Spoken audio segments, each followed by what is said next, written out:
ഹരി ഓം. എല്ലാവർക്കും നമസ്കാരം. ഗീതാജ്ഞാന യജ്ഞത്തിലേക്ക് ഏവരെയും സഹർഷം സ്വാഗതം ചെയ്യുന്നു. 9-ാം അധ്യായം രാജവിദ്യ രാജഗുഹ്യ യോഗം. വിദ്യകളിൽ ഏറ്റവും പരമോന്നതമായ പദവിയിൽ നിലകൊള്ളുന്നത്, രഹസ്യങ്ങളുടെ അങ്ങേയറ്റത്തെ രഹസ്യവും ഭഗവാൻ ഇവിടെ അനാവരണം ചെയ്യുന്നു. ഈ അധ്യായത്തിൻ്റെ പ്രത്യേകത, ഒരുപാട് പ്രധാനപ്പെട്ട ശ്ലോകങ്ങൾ ഈ അധ്യായം ചർച്ച ചെയ്യുന്നുണ്ട് എന്നുള്ളതാണ്. ഒന്ന് ഇവിടെ പറഞ്ഞു, 4-ാമത്തെ ശ്ലോകത്തിൽ, മയാ തദമിദം സർവം ജഗത് അവ്യക്തമൂർത്തിന മസ്താനി സർവഭൂതാനി നചാഹം തേഷു അവസ്ഥിതഃ. ഇതൊരു, എന്നാൽ ഈ പ്രപഞ്ചം, വിശ്വം മുഴുവൻ നിറയപ്പെട്ടിരിക്കുന്നു. ഇതം സർവം ജഗത് തദം, എങ്ങനെയുള്ള എന്നാൽ, അവ്യക്തമൂർത്തിന, ഇന്ദ്രിയങ്ങൾക്ക് വിഷയമല്ലാത്ത എന്നാൽ. എല്ലാം എന്നിലാണ് സ്ഥിതി ചെയ്യുന്നത്, ഞാൻ അതിൽ സ്ഥിതി ചെയ്യുന്നില്ല. ഇത് നമ്മൾ വിസ്തരിച്ച് മനസ്സിലാക്കി. അതിൻ്റെ അനുബന്ധമായ, അതിനോട് ചേർന്ന് നിൽക്കുന്ന മറ്റൊരു ശ്ലോകത്തിലൂടെ അതിനെ കുറച്ചുകൂടെ ലളിതമായിട്ട് വ്യാഖ്യാനം ചെയ്യുന്നു. 5-ാമത്തെ ശ്ലോകം, നജമസ്താനി ഭൂതാനി പശ്യമേ യോഗമൈശ്വരം ഭൂതഭൃന്നജ ഭൂതസ്ഥഃ മമാത്മാ ഭൂതഭാവനഃ. നജമസ്താനി ഭൂതാനി പശ്യമേ യോഗമൈശ്വരം ഭൂതഭൃന്നജ ഭൂതസ്ഥഃ മമാത്മാ ഭൂതഭാവന. ഭൂതാനി മസ്താനി, എല്ലാ പ്രപഞ്ചഘടകങ്ങളും എന്നിലിരിക്കുന്നവ, നജ അല്ല എന്ന് പറയാം. ഇതിങ്ങനെ ആകെ കൂടെ കൺഫ്യൂഷനാണല്ലോ, മനസ്സിലാക്കിയാൽ മതി. നമ്മളിത് പറയുന്നതിന് മുമ്പേ അങ്ങനെ ഒരു തീരുമാനത്തിലേക്ക് വരരുത്. മേ ഐശ്വരം, എൻ്റെ ഐശ്വര്യം എന്ന് പറഞ്ഞാൽ ഈശ്വര സംബന്ധമായ ഐശ്വര്യമാർന്ന യോഗം പശ്യ, ഈ ചേർച്ചയെ കണ്ടാൽ. എങ്ങനെയാണ് എല്ലാം എന്നിലിരിക്കുന്നത്, ഞാൻ അതിൽ ഇരിക്കാത്തത്? ഇതാണ് ചേർച്ച. ഈ എൻ്റെ അത്ഭുതകരമായിട്ടുള്ള യോഗത്തെ, യോഗം പശ്യ, മമ ആത്മാ ഭൂതഭൃത് ഭൂതസ്ഥഃ നജ. മമ ആത്മാ, എൻ്റെ സ്വരൂപം, ഭൂതസ്ഥഃ, ഭൂതങ്ങളിലിരിക്കുന്നതല്ല, നജ ഭൂതസ്ഥഃ, ഭൂതഭാവന, ഭൂതങ്ങളെ സൃഷ്ടിക്കുന്നതാണ്. അതെല്ലാം എന്നിലാണ് ഇരിക്കുന്നത്, ഞാൻ അവയിലല്ല എന്ന് പറയാം. ഏറ്റവും പ്രധാനപ്പെട്ടതാണ് മമ, എന്താണ്, ഐശ്വര്യം യോഗം, എൻ്റെ ഐശ്വര്യമാർന്ന യോഗത്തെ.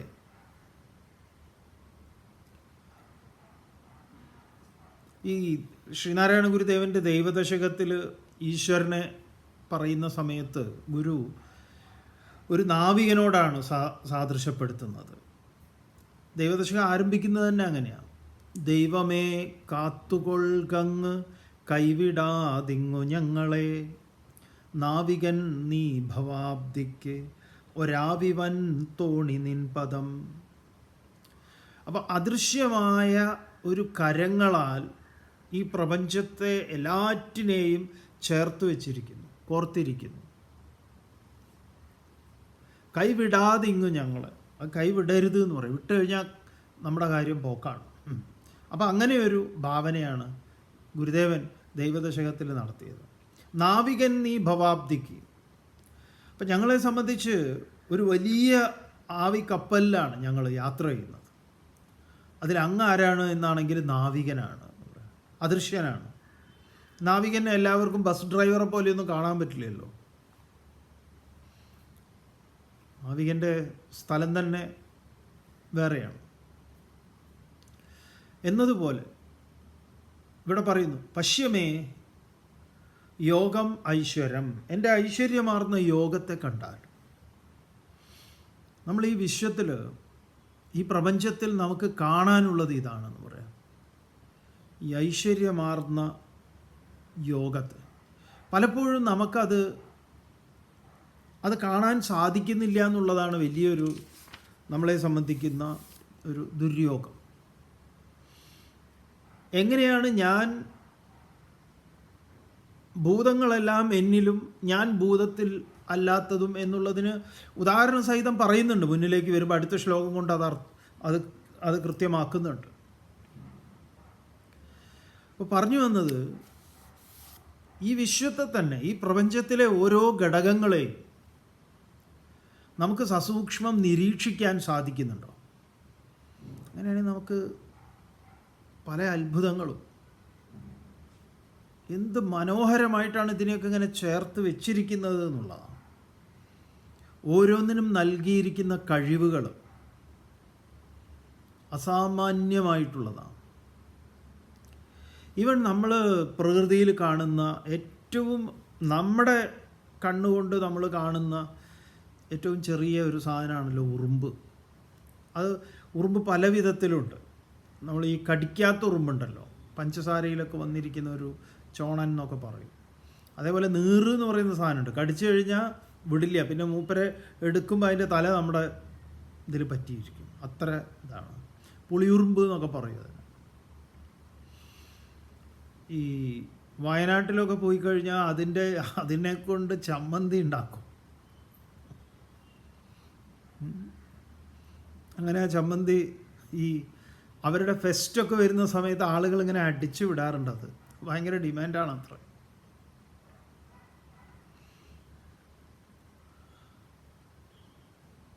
ഈ ഉറുമ്പ് ഒരു അസാമാന്യ സംഭവമാണ്. ഇവന്മാരെ നമ്മൾ നിരീക്ഷിക്കുകയാണെങ്കിൽ മനസ്സിലാവും അവരുടെ കമ്മ്യൂണിക്കേഷനും അവരുടെ എങ്ങനെയാണ് ഇവർ ഇത്ര വേഗത്തിൽ അറിയുന്നത് എന്നുള്ളതാണ്. അപ്പം നമ്മുടെ അടുത്ത് നിന്ന് എന്തെങ്കിലും ഒരു തുള്ളി തേനോ അങ്ങനെ എന്തെങ്കിലും മധുരമുള്ള എന്തെങ്കിലും സാധനം വീണ് കഴിഞ്ഞാൽ എത്ര പെട്ടെന്നാണ് വരുന്നത്. ഒരു ടീമാണ്, ഒറ്റയ്ക്കൊന്നുമല്ല. ഒട്ടനെ വിവരങ്ങൾ കൊടുത്ത് എല്ലാവരും കൂടെ വന്ന്, അതുപോലെ തന്നെയാണ് അത് ലിഫ്റ്റ് ചെയ്ത് കൊണ്ടുപോകുന്നത് കാണണ്ടേ. ചെറിയ അതിനേക്കാൾ 10 ഇരട്ടിയുണ്ട്, 10 അല്ല 100 ഇരട്ടി ഉണ്ടാവും. എന്നാലും അത് ഒരു 3-4 എണ്ണത്തിൻ്റെ ഒരു ടീം വർക്ക് ഉണ്ട്. നമ്മൾ വലിയ ടേബിളൊക്കെ 4-5 പേര് എടുത്ത് കൊണ്ടുപോകുമ്പോൾ പോലും നീ അങ്ങോട്ട് നടക്കടാ ഇങ്ങോട്ട് നടക്കടാ എന്ന് പറഞ്ഞിട്ട് നമുക്കൊരു പ്രോപ്പറായിട്ട് നടക്കാൻ പറ്റാത്ത ഒരു ഇതുണ്ട്. നമ്മൾ ഇത്ര വിവേകികളാണെന്ന് പറയാം. നീ ആദ്യം നടക്കുക, എന്നാലേ എനിക്ക് അങ്ങോട്ട് വരാൻ പറ്റുള്ളൂ എന്നും പറഞ്ഞിട്ട് പല്ലൊക്കെ കടിച്ച് ഭാര്യയും മക്കളും അച്ഛനും കൂടെയാണ്. ചെറിയവൻ പറയാം, അച്ഛാ ഇതിങ്ങനെ അതിൻ്റെ ഉള്ളിലേക്ക് പോവില്ല, കിടത്തി വയ്ക്ക്, എന്നിട്ട് അതിൻ്റെ ഉള്ളിലേക്ക് ഇട്. ഇങ്ങനെ ഉറുമ്പുകൾ ഒരു സാധനത്തിനെ കിട്ടിയ കൺഫ്യൂഷനായിട്ട് കൊണ്ട് നടക്കുന്നത് കണ്ടിട്ടുണ്ടാവും. കൃത്യമായിട്ട് അവർ കൊണ്ടുപോകും. ഓരോന്ന് നിൽക്കുന്നത് ഓരോരോ ഭാഗത്താണ്. അതിനേക്കാൾ വലിയ സാധനമാണ്, എടുത്ത് വലിച്ചു കൊണ്ടുപോവുക. പിന്നെ ഇവർക്ക് എങ്ങനെ വേണമെങ്കിലും പോവാമെന്നാണ്. നേരെ എന്താ പറയുക, തല കീഴായിട്ടും അങ്ങനെ ഇങ്ങനെയൊക്കെ വരും. എന്താ പറയുക, ഈ ഭൂഗുരുത്വ ആകർഷണ ഫലമൊക്കെ ക്രോസ് ചെയ്തിട്ടുള്ള ആളുകളാണ്. മൂപ്പർക്ക് അവർക്കൊന്നും പ്രശ്നമില്ല, എങ്ങനെ വേണമെങ്കിലും സഞ്ചരിക്കും. മുകളിൽ കൂടെ പോവും, താഴെ കൂടെ, അങ്ങനെ ഏത് ദിശയിലും യാത്ര ചെയ്യാൻ പറ്റുന്നവരാണ്. ഒരുപാട് കഴിവുകളൊക്കെ ഉള്ള ഈ ഉറുമ്പിനെ സംബന്ധിക്കുന്ന ഒരു തമാശയുണ്ട്. ഒരിക്കലും ഒരാൾ ഈ പശ്ചിമ യോഗമൈശ്വരാണ് ഉറുമ്പിനെ ട്രെയിൻ ചെയ്തു. ഒരു ഉറുമ്പിനെ അയാൾ ട്രെയിൻ ചെയ്തിട്ട് അയാളൊരു മ്യൂസിക് ഇട്ട് കഴിഞ്ഞാൽ ഈ ഉറുമ്പ് ഡാൻസ് കളിക്കും. ഭയങ്കര പണിയുള്ള ട്രെയിനിങ്ങാണ്.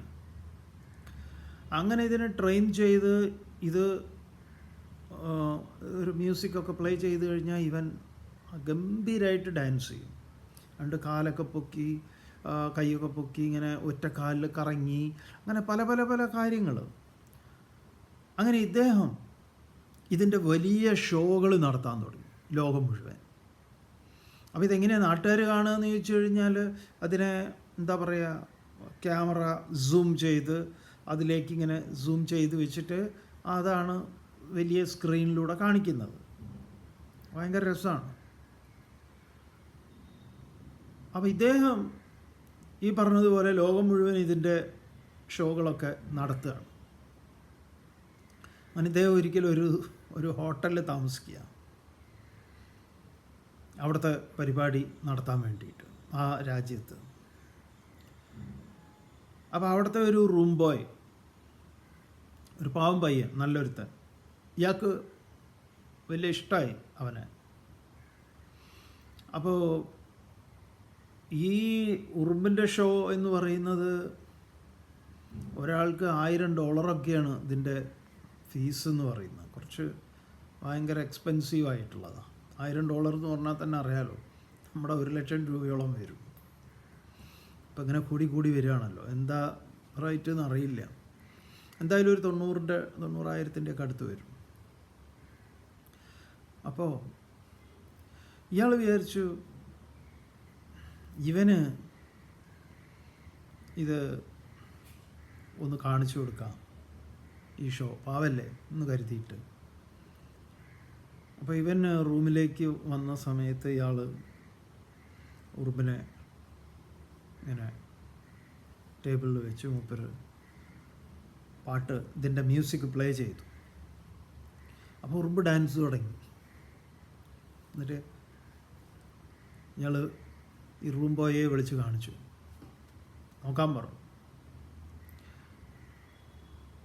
അപ്പോൾ റൂം ബോയ് നോക്കുമ്പോൾ ഒരു ഉറുമ്പ് ഡാൻസ് കളിക്കുകയാണ്.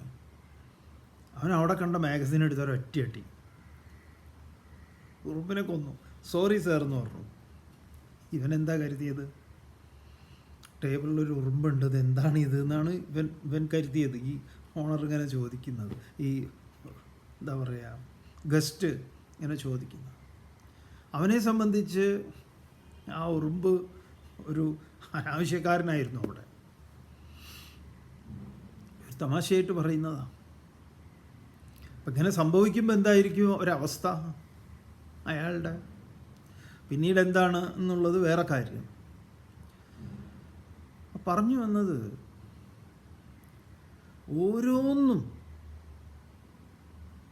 ഓരോന്നിലും അതിൻ്റേതായിട്ടുള്ള നിലനിൽപ്പിന് പ്രപഞ്ചേശ്വരൻ നൽകിയിട്ടുള്ള കരുതലുണ്ട്. അത് കഴിക്കുന്ന ആഹാരം, അതിൻ്റെ ആഹാരങ്ങൾ എവിടെയൊക്കെയാണ്, അതിൻ്റെ ദഹന സംവിധാനങ്ങൾ. നമ്മൾ വെറും നമ്മുടെ കാര്യം മാത്രമാണ് നോക്കുന്നത്. നമുക്ക് നമ്മളിപ്പോൾ അതിനൊന്നും ഫുഡ് കൊടുക്കണ്ട, എന്നാലും ഇതര ജീവജാലങ്ങളൊക്കെ ഇവിടെ ജീവിക്കുന്നുണ്ടല്ലോ, അതിൻ്റെ പാർപ്പിടമുണ്ട്, അതിന് വേണ്ടുന്ന കാര്യങ്ങളൊക്കെ ഉണ്ട്. അങ്ങനെയാണെങ്കിൽ നമുക്കും ഉണ്ടാവില്ലേ?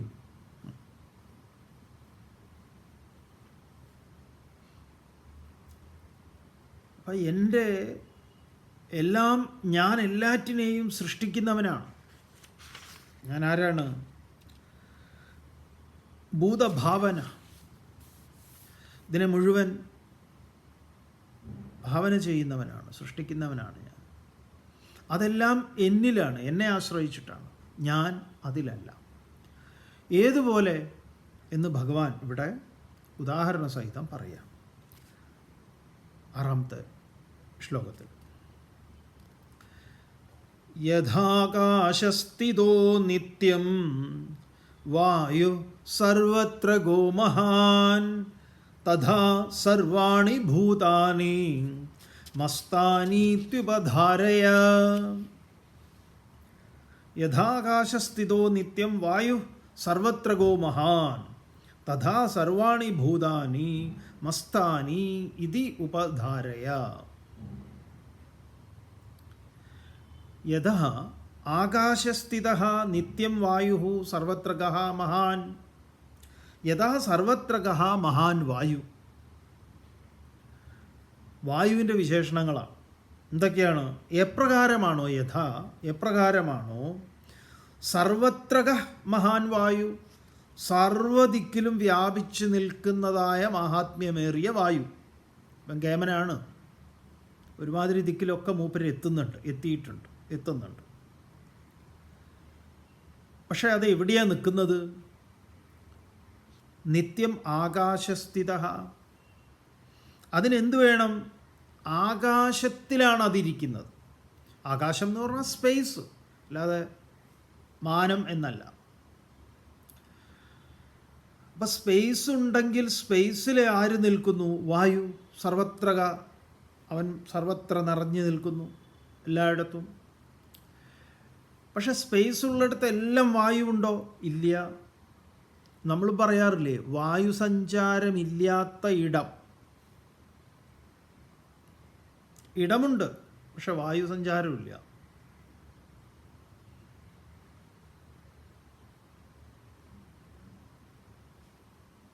നമുക്കങ്ങനെ വായുവിനെ തന്നെ വിഡ്രോ ചെയ്ത് നമ്മൾ ചില സാധനങ്ങളൊക്കെ സൂക്ഷിക്കുന്നുണ്ടല്ലോ, വാക്യൂം ചെയ്തെടുത്തിട്ട്. അപ്പോൾ വായു അവിടെ ഉണ്ടാവില്ല, എംപ്റ്റിയാണ് സ്പേസ്, എംപ്റ്റി സ്പേസ്. ചില വലിയ ആഴം കൂടിയ കിണറുകളൊക്കെ ഉണ്ട്, നമ്മൾ പറയും വായു സഞ്ചാരമില്ലാത്ത, ശ്വാസം കിട്ടില്ല അവിടെ. സ്പേസുണ്ട്, എയറില്ല. അപ്പോൾ എയറിന് നിൽക്കണമെങ്കിൽ എന്ത് വേണം? സ്പേസ് വേണം. നമ്മുടെ ട്യൂബിൻ്റെ ഉള്ളിൽ നമ്മൾ എയർ അടിച്ചു കയറ്റുന്നു, അവിടെ എന്താണ്? സ്പേസ് ഉണ്ട്. ആ സ്പേസിലേക്കാണ് പോയിട്ട് എയർ നിൽക്കുന്നത്. അപ്പോൾ എങ്ങനെയാണ് വായു നിൽക്കുന്നത്? യഥാ സർവത്രകഃ മഹാൻ വായു നിത്യം ആകാശസ്ഥിത. ആകാശത്തിൽ അത് നിൽക്കുന്നു. അതുപോലെ തഥാ സർവാണി ഭൂതാനി, അതുപോലെ സർവഭൂതങ്ങളും മസ്താനി ഇതി ഉപധാരയ, എന്നിൽ നിലനിൽക്കുന്നു. ഞാൻ ഇതിനൊക്കെ ആകാശം പോലെയാണ്. അപ്പോൾ ആ ആകാശം നിൽക്കുന്നത് എവിടെയാണെന്ന് ചോദിച്ചു കഴിഞ്ഞാൽ ആത്മാവിലാണ്. ആകാശത്തിനും ഇടം കൊടുത്തവനാണ് അവൻ. ഭൂതങ്ങളിൽ ഏറ്റവും സൂക്ഷ്മമായിട്ടുള്ളതാണ് ആകാശം. ആകാശം, വായു, അഗ്നി, ഏതസ്മാദാത്മന ആകാശസംഭൂത, ആകാശാദ് വായു, വായോരഗ്നി, അഗ്നേരാപ, അദ്യ പൃഥ്വി, പൃഥിവ്യോരോഷധയ, ഓഷധീഭ്യോ അന്നം, അന്നാത് പുരുഷ. അതാണ് അതിൻ്റെ ക്രമം. അപ്പോൾ ആകാശത്തിൽ നിന്ന് വായു, വായുവിൽ നിന്ന് അഗ്നി, അഗ്നിയിൽ നിന്ന് ജലം, ജലത്തിൽ നിന്ന് ഭൂമി, ഭൂമിയിൽ നിന്ന് ഔഷധികൾ, വൃക്ഷലതാദികൾ, ഫലമൂലാദികൾ, ജീവജാലങ്ങൾ. അപ്പോൾ ഓരോന്നും എവിടെ നിലകൊള്ളും? എന്നിലാണ് ഇതെല്ലാം നിലകൊള്ളുന്നത്. ഏതുപോലെ എന്നാൽ എല്ലായിടത്തും ഓടി നടക്കുന്ന വായു ആകാശത്തിൽ സ്ഥിതി ചെയ്യുന്നത് പോലെ എന്നിൽ ഭൂതങ്ങളെല്ലാം നിലനിൽക്കുന്നു. ഇവിടെ ഭഗവത്ഗീതയിൽ ഈശ്വരൻ എന്ന് അവതരിപ്പിക്കുന്നത് ഏതെങ്കിലും ഒരു ഈശ്വരനെ കുറിച്ചല്ല. കുറേയും കൂടെ എന്താ പറയുക, അതിനൊരു ലോജിക്കുണ്ട്. മറ്റതൊക്കെ നിങ്ങളുടെ മനസ്സിലാക്കലുകളാണ്. ആ മനസ്സിലാക്കലുകൾ മാറ്റാതെ ഇത് നിങ്ങൾക്ക് മനസ്സിലാവുകയില്ല. നിങ്ങളുടെ ഏതെങ്കിലുമൊക്കെ മതഗ്രന്ഥങ്ങളോ അല്ലെങ്കിൽ വല്ല വിശ്വാസ പ്രമാണങ്ങളോ ഒക്കെ നിങ്ങളുടെ തലമണ്ടയിൽ ഇങ്ങനെ അടിച്ചു കുത്തി വെച്ചിട്ടുണ്ടെങ്കിൽ അതും വെച്ച് നമ്മൾ ആദ്യം പറഞ്ഞിട്ടുള്ള ഉപ്പുകല്ല് വെച്ച് ഈ പഞ്ചസാരയുടെ മാധുര്യം നുകരുക എന്ന് പറയുന്നത് കുറച്ച് മെനക്കെട്ട പണിയാണ്. ആ ഉപ്പുകല്ല് എടുത്ത് മാറ്റിയാലേ ശരിയാവുള്ളൂ. അപ്പോൾ സ്വതന്ത്രമായിട്ടാണ് നിങ്ങൾ നിരീക്ഷിക്കുന്നതെങ്കിൽ ഇതാണ് എന്താണ് ഈശ്വരൻ എന്ന് പറയുന്നത്, ഭഗവാൻ എന്നിവിടെ പറയുന്നത് ഇങ്ങനെയാണ്. അപ്പം അതെന്താണ്? അവ്യക്തമൂർത്തിയാണ്. ആ അവ്യക്തമൂർത്തിയെ, ഞാൻ ആ സങ്കല്പത്തെ, ഇതൊക്കെയാണ് ഈശ്വരൻ എന്ന ബോധ്യത്തിൽ ഞാനൊരു ശിലയിലോ ഈ പ്രപഞ്ചത്തിലെ ഏതും, അതുകൊണ്ടാണ് ഇവിടെ ആരാധനയ്ക്ക് യോഗ്യമല്ലാത്ത ഒരു സാധനവും ഇല്ല. എല്ലാം അതിൽ നിലകൊള്ളുന്നതാണ് എന്നുള്ളതുകൊണ്ട്. അപ്പം യഥാകാശസ്ഥിതോ നിത്യം വായു സർവത്ര ഗോ മഹാൻ തഥാ സർവാണി ഭൂതാനി മസ്താനി ഇതി ഉപധാരയ. ഇത് നമുക്ക് നന്നായിട്ട് ഇങ്ങനെ തന്നെ ഉറപ്പാക്കണം. ഈ ഉദാഹരണം തന്നെ, ഭഗവാൻ ഇവിടെ നിരത്തിയിട്ടുള്ള ഈ ഉദാഹരണം തന്നെ അതിഗംഭീരമാണ്. അപ്പോൾ ഈശ്വരനിലാണോ ജഗത്തിലാണോ ഈശ്വരൻ എന്ന് ചോദിച്ചു കഴിഞ്ഞാൽ എല്ലാറ്റിനും ഉണ്മ നൽകിയിരിക്കുന്നവൻ അവനാണ്, അവനിലാണ് ഇതെല്ലാം. തുടർന്ന് സർവഭൂതാനി കൗന്ദേയ പ്രകൃതിം യാന്തി മാമികാം കൽപക്ഷയേ പുനസ്താനി കൽപാദൗ വിസൃജാമ്യഹം. സർവഭൂതാനി കൗന്ദേയ പ്രകൃതിം യാന്തി മാമികാം കൽപക്ഷയേ പുനസ്താനി കൽപാദൗ വിസൃജാമ്യഹം. ഹേ കൗന്ദേയ, അല്ലയോ കുന്തിയുടെ പുത്ര അർജുന, കൽപക്ഷയെ സർവഭൂതാനി മാമികാം പ്രകൃതിം യാന്തി. പ്രകൃതിം യാന്തി മാമികാം. ഇപ്പോൾ കൽപക്ഷയെ, കൽപക്ഷയം ഇതിൻ്റെ ഒരു അവസാനം പ്രളയം എന്നൊക്കെ പറയും. പ്രളയം എന്ന് പറഞ്ഞാൽ എന്താ? പ്രകർഷേണ ലയം. നമുക്കൊക്കെ ഒരു പ്രളയം ഉണ്ടല്ലോ, ഗാഢസുഷുപ്തി എന്ന് പറയുന്നത് പ്രളയമാണ്. അങ്ങനെ സമഷ്ടിയുടെ ഒരു പ്രളയമുണ്ട്. ഓരോ ജീവജാലങ്ങൾക്കും ഈ ഉണ്ടായി നിലനിന്നില്ലാതെയാകുക എന്ന പ്രക്രിയ നിരന്തരമുണ്ട്, ദിവസവുമുണ്ട്. എന്നാൽ അതിൻ്റെ ദൈർഘ്യമേറിയ കാലയളവുമുണ്ട്. വളരെ രസമാണത്.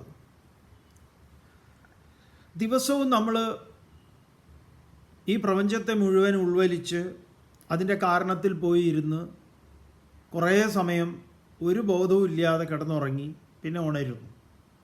ഈ ഉണർവോടുകൂടി എല്ലാം നമ്മളിൽ പ്രകടമാകുന്നു. വീണ്ടും നമ്മൾ ഉറങ്ങുന്നു.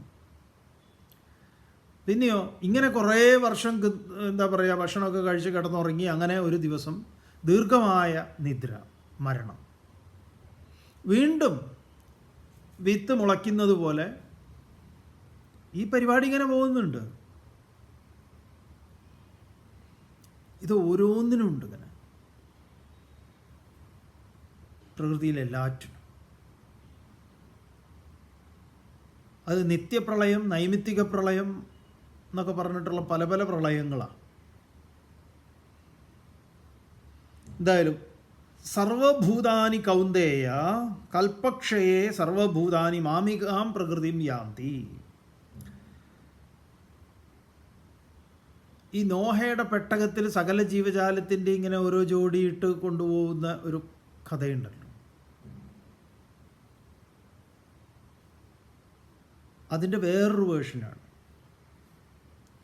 കൽപക്ഷയെ സർവഭൂതാനി മാമികാം പ്രകൃതിം യാന്തി. എല്ലാ ഭൂതങ്ങളും എന്നെ സംബന്ധിക്കുന്ന പ്രകൃതിയെ പ്രാപിക്കുന്നു. അഹം, ഞാൻ, കൽപാദൗ താനി പുനഃ വിസൃജാമി. ഞാൻ ആ സൃഷ്ടിയുടെ ആരംഭത്തിൽ അതിനെ വീണ്ടും സൃഷ്ടിക്കുന്നു. ഞാനിങ്ങനെ എല്ലാം എന്നിൽ വിലയിക്കുന്നു, എല്ലാറ്റിനെയും ഞാൻ വീണ്ടും സൃഷ്ടിക്കുന്നു. ഇപ്പം നമ്മൾ രാത്രി കിടന്നുറങ്ങി, മനുഷ്യനാണല്ലോ നമ്മൾ. രാവിലെ ആകുമ്പോൾ നമ്മൾ മൃഗമായിട്ടൊന്നുമല്ലല്ലോ മൃഗത്തിൻ്റേതായിട്ടുള്ള ചില സ്വഭാവങ്ങളൊക്കെ ഉണ്ടെന്ന് മറ്റുള്ളവരൊക്കെ പറയുമായിരിക്കാം. അതല്ലാതെ നമുക്കിതിൽ നിന്ന് അന്യമായ വേറൊന്നായിട്ടല്ലല്ലോ ഉണരുന്നത്. ഇങ്ങനെ ഈ ലക്ഷോപിലക്ഷം ജീവജാലങ്ങളുണ്ട്. ഇതിനൊരു സംവിധാന ക്രമമുണ്ട്. അതാണ് നേരത്തെയും പറഞ്ഞത്. ഏവം പ്രവർത്തിതം ചക്രം ന അനുവർത്തയതീഹ അഖായുരിന്ദ്രിയാരാമഹ മോകം പാർത്ഥ സജീവതി എന്ന് പറഞ്ഞത്. ഇതിനെ അറിയാത്തവൻ്റെ കാര്യം. ഈ പ്രകൃതി നമ്മുടെ ചുറ്റുപാട് നോക്കി, ചുറ്റുപാടിൽ കാണുമ്പം തന്നെ അത്ഭുതങ്ങളാണ്. നിങ്ങളല്ലാതെ ഈ വെറുതെ ഈ അമ്പലത്തിലും അവിടെ ഇവിടെയും പള്ളിയിലും ഒന്നും കൂടുതൽ കറങ്ങി സമയമൊന്നും ചിലവാക്കണ്ട. ഈശ്വരൻ എന്നത് നമുക്ക് അനുഭവപ്പെടുത്തി തരുന്ന ഒരുപാട് ഘടകങ്ങളുണ്ട്. ഒരുപാട് ഓരോന്നിൻ്റെയും അതിന് നിലനിൽക്കുന്നതിന് വേണ്ടുന്ന സംവിധാനം ഒരുക്കിയതൊക്കെ കാണുമ്പോൾ അത്ഭുതപ്പെട്ടു പോകും നമ്മൾ. ഓരോന്നും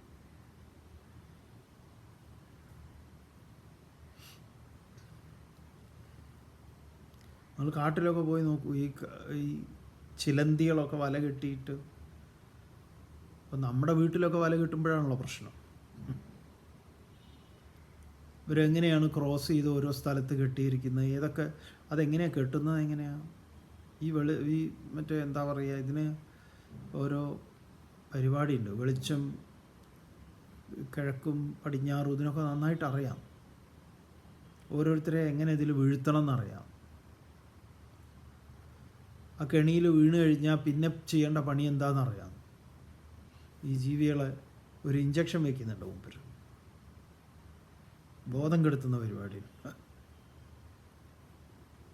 പല പല പരിപാടികളുണ്ട്, ഓരോന്നിനുണ്ട് അങ്ങനെ പലതും. ഇതെല്ലാം തന്നെ വീണ്ടും ഞാൻ ഇതിനെ പ്രകടമാക്കും. ഞാനാകുന്ന കാരണം, ഈ വിശ്വത്തിൻ്റെ എല്ലാ വൈവിധ്യങ്ങളായിട്ടുള്ള ജീവജാലങ്ങൾ, അതൊക്കെ ഉപനിഷത്തിൽ പറയും. ഒരു കാലുള്ളത്, 2 കാല്, 3 കാല്, 4 കാല്, കാലുള്ളത്, കാലില്ലാത്തത് എന്നൊക്കെ പറഞ്ഞാൽ ഭയങ്കര രസമായിട്ടാണ് പറയുക. എല്ലാറ്റിനും എന്ത് കൃത്യമായിട്ടാണ് ഓരോരോ സംവിധാനങ്ങൾ.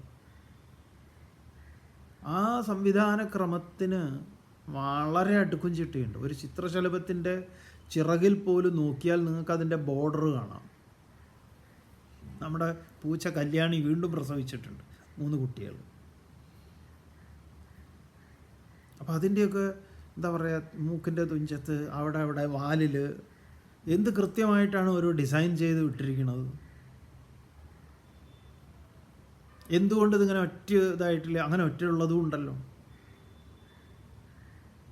നെറ്റിയിൽ കൃത്യമായിട്ട് ഒരു പൊട്ട് തൊട്ടതുപോലെ ചിത്രശലഭങ്ങളുടെയൊക്കെ ഡിസൈൻ, അത്രയും ഡിസൈനുള്ള വേറെ എന്തെങ്കിലും ഓരോന്നിനുണ്ട്. ഇപ്പോൾ സീബ്രയുടെയൊക്കെ വര അങ്ങനെ കൃത്യമായി അളന്ന് വരച്ച് മുറിച്ച് വിട്ടിരിക്കില്ല. ഇങ്ങനെ നമ്മളാരെങ്കിലും ആണോ? അതുപോലെ പൂക്കൾ, ഇലകൾ എല്ലാം തന്നെ, എല്ലാറ്റിനെയും ഞാൻ പ്രളയത്തിൽ ഉൾവലിച്ച് പിന്നെയോ സൃഷ്ടി പ്രക്രിയയിൽ ഞാൻ വീണ്ടും അവതരിപ്പിക്കും. പ്രകൃതിം സ്വാമവഷ്ടഭ്യ വിസൃജാമി പുനഃ പുനഃ ഭൂതഗ്രാമമിമം കൃഷ്ണം അവശം പ്രകൃതിർവശാത്. പ്രകൃതിം സ്വാം അവഷ്ടഭ്യ, സ്വാം പ്രകൃതിം അവഷ്ടഭ്യ, തന്നെ സംബന്ധിച്ച, സ്വാം പ്രകൃതിം തന്നെ സംബന്ധിച്ച പ്രകൃതിയെ അവഷ്ടഭ്യ, അതിനെ അടിസ്ഥാനമാക്കി. ആ പ്രകൃതി ഏതാണ്? അപരപ്രകൃതിയാണ്. അതിനെ അടിസ്ഥാനമാക്കി പ്രകൃതേഹേ വശാത്, പ്രകൃതേഹേ വശാത്, ഇവിടെ അതിൻ്റെ സ്വഭാവത്തിൽ നിന്ന്, സ്വരൂപവും സ്വഭാവവും നമ്മൾ മുമ്പ് പഠിച്ചിട്ടുള്ളതാണ്.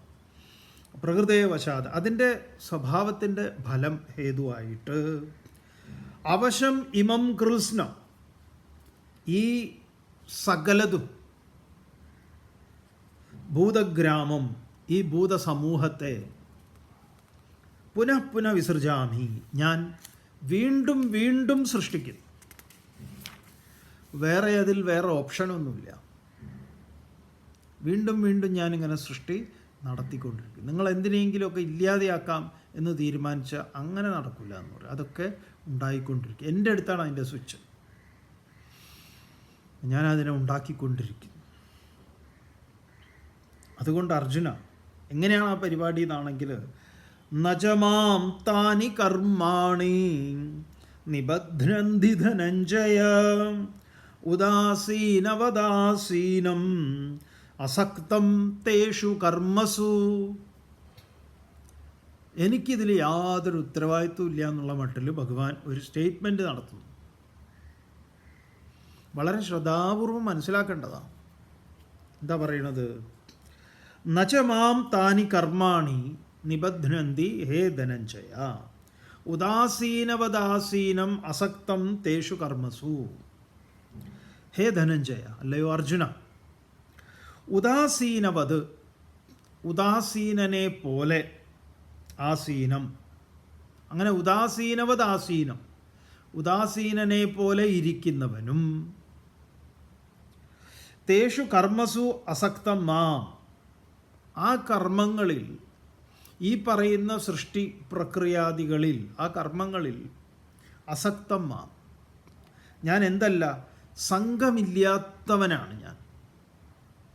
അങ്ങനെ സംഘമില്ലാത്തവനായിട്ടുള്ള എന്നെ താനി കർമാണി, ആ കർമ്മങ്ങൾ നിബധ്നന്തിച്ച്, ആ കർമ്മങ്ങളൊന്നും എന്നെ ബന്ധിക്കുന്നില്ല. അപ്പോൾ എങ്ങനെയാണ് ഈ പ്രപഞ്ചത്തിൻ്റെ പരമകാരണമായിരിക്കുന്ന ഈ വിശ്വത്തിൻ്റെ മുഴുവൻ ഉടയ തമ്പുരാൻ ഈ വൈവിധ്യങ്ങളായിട്ടുള്ള ഇത്തരം എല്ലാ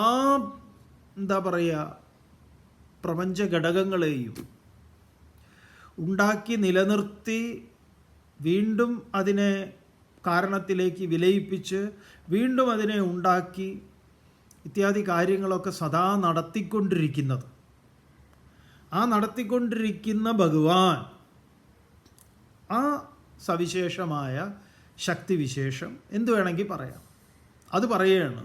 അത് ഉവാച ആണ്, ഭഗവാൻ ഉവാച, എനിക്കിതിൽ യാതൊരു കർത്തൃത്വവുമില്ല. ഇതാണ് മനസ്സിലാക്കേണ്ടത്.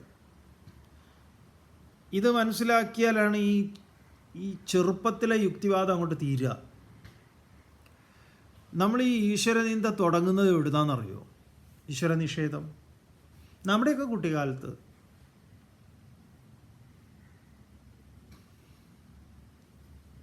നമ്മൾ ചോദിച്ചിട്ടുള്ളത്, സ്വയവും മറ്റുള്ളവരോടൊക്കെ ചോദിച്ചിട്ടുള്ളത്, എത്ര ആളുകളാണ് കഷ്ടപ്പെടുന്നത്? രോഗികളും ദരിദ്രരും പല പല വിധത്തിലുള്ള കഷ്ടപ്പാടുകളും ദുരിതപൂർണമായിട്ടുള്ള ജീവിതം. എന്തുകൊണ്ടാണ് ഈശ്വരൻ ഇതിലൊന്നും ഒരു അല്പമെങ്കിലും ഒരു സാന്ത്വനം ഉണ്ടാക്കാത്തത്? അതുകൊണ്ട് നമ്മുടെ യുവത്വം സങ്കല്പിച്ചത് ഈശ്വരൻ എന്ന് പറഞ്ഞു കഴിഞ്ഞാൽ സമത്വപൂർണമായ സന്തോഷപ്രദമായ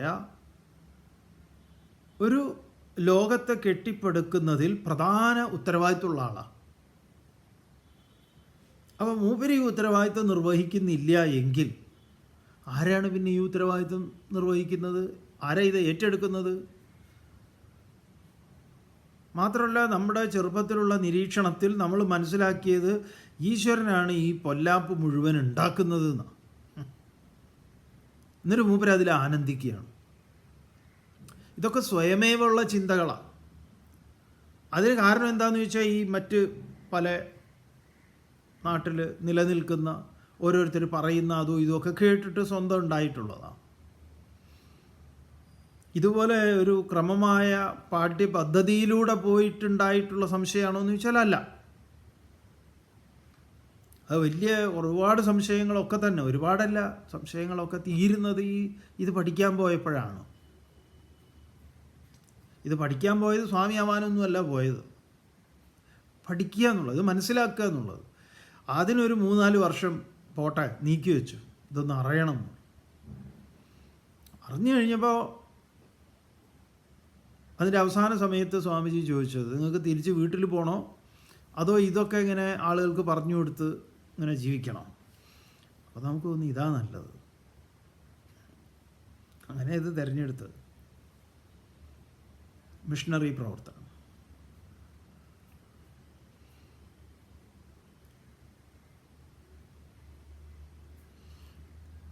അപ്പോൾ ഭഗവാൻ എങ്ങനെ കർത്തൃത്വമില്ലാതെ ഇരിക്കുന്നു? ഇതാണ് കാര്യം.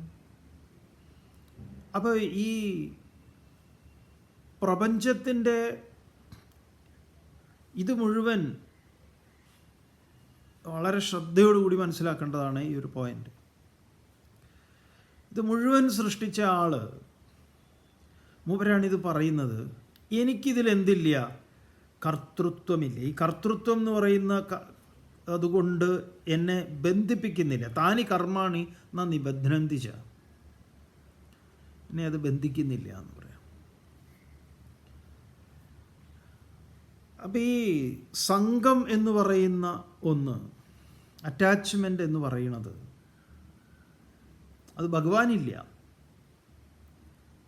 ഇനി നിങ്ങളത് ഇതര പ്രകൃതിയിലെ ജീവജാലങ്ങളെ നോക്കൂ.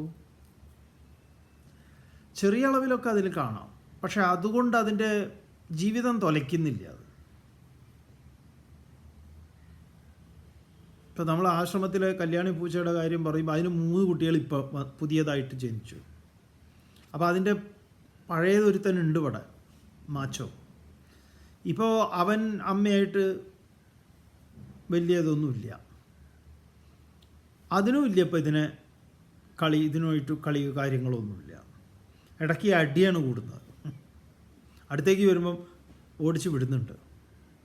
കാരണം കഴിഞ്ഞു, അറ്റാച്ച്മെൻ്റൊക്കെ കഴിഞ്ഞു. മുല കൊടുത്തു, പാലൊക്കെ കുടിപ്പിച്ച് അങ്ങനെ കുറച്ച് കളി കാര്യങ്ങളൊക്കെ ഉള്ളൂ, കഴിഞ്ഞു. നമ്മളങ്ങനെയാണോ എന്ന് ചോദിച്ചാൽ അല്ല. നമ്മൾ അമേരിക്കയിൽ ഇരിക്കുന്ന മോനോട് വിളിച്ച് ചോദിക്കുക, എടാ എന്താ നീ കഴിച്ചത്, നീ കഴിച്ചില്ലേ എന്ന് വിവരങ്ങളെല്ലാം അന്വേഷിക്കുന്നു. നമ്മൾ കൂടുതൽ ബന്ധനമുള്ളവരാണ്. ലോകത്തിലെ ഏക ജീവി നമ്മളാണ്. അതുകൊണ്ട് ഒരുപാട് തലവേദനകളും ഉണ്ട് നമുക്ക് ഈ പ്രപഞ്ചത്തിലെ പലതും നമുക്ക് അന്യവുമാണ്. അപ്പോൾ എന്താ ഇത് പറഞ്ഞു വരുന്നതെന്ന് പറഞ്ഞാൽ, ഈ ഭഗവാന്റെ സവിശേഷമായ ഈ ഗുണം പ്രകൃതിയിലെ എല്ലാറ്റിനും ഉണ്ട്, നമ്മളിലും ഉണ്ട്. പക്ഷെ നമ്മൾ അതിനെ, ആ ഗുണം നമ്മളിൽ കിട്ടിക്കഴിഞ്ഞാലോ പിന്നെ നമുക്ക് ആനന്ദമാണ്.